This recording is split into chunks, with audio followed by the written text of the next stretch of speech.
Инфлацијата паѓа, ама само на хартија. Во пракса се е поскапо и поскапо. Граѓаните се жалат, ама очигледно никој не ги слуша. Додека соседните земји предвидуваат низа мерки за ублажување на ценовните шокови, нашата влада само анализира без ништо да преземе. Па така минималната потрошувачка кошница од месец во месец само расте и во август таа била близу 50.000 денари за едно просечно семејство. Дека цените се вивнаат до небо, доволно е да се направи една обиколка низ маркетите и да се види дека се е поскапено. Ама затоа месечните примања на граѓаните никако да се помрднат. Економските мерки и натаму се само во најава, додека пак цените се далеку од реални. Од 40 млекото стигне до 70 денари, кравјото сирење надмина 400 денари за килограм, а овчото надмина 600. Со нова повисока цена се и овошјето и зеленчукот. Во земјите од соседството пак сликата е сосема поразлична. Например, во Србија лебот се продава по 54 динари или наши 27 денари. Јогуртот ако кај нас надминува 80 денари,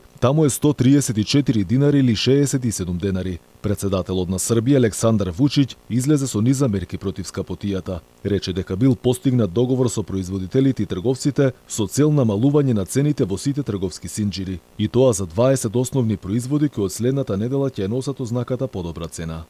Јабука 120 динара биće 80 динара. Или ово литар и по, ово е 2 литра.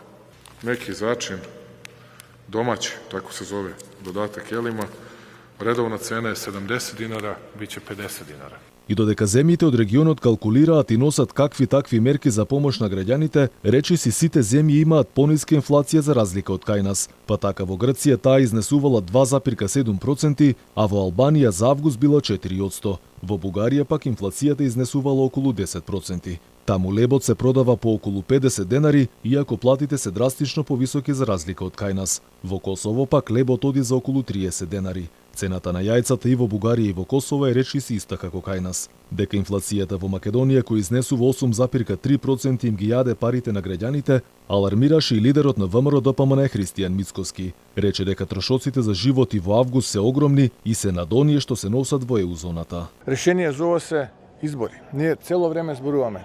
Колку подолго остане оваа неспособна и криминална влада на ДУИ СДСМ или СДСМ ДУИ како сакате, толку поголем цех ќе плати државата и граѓаните.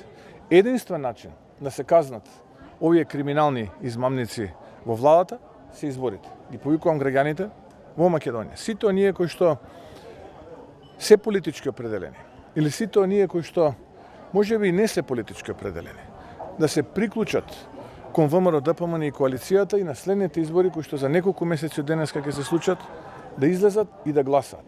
За ублажување на ценовниот шок, синдикатите алармираат дека подитно ни треба зголемување на платите. Ако тоа не се случи, велат ќе продолжи трендот на осиромашување. Дополнителен удар ќе биде и повисокото ДДВ, кој е дел од даночната реформа на нешто повеќе од 1000 производи.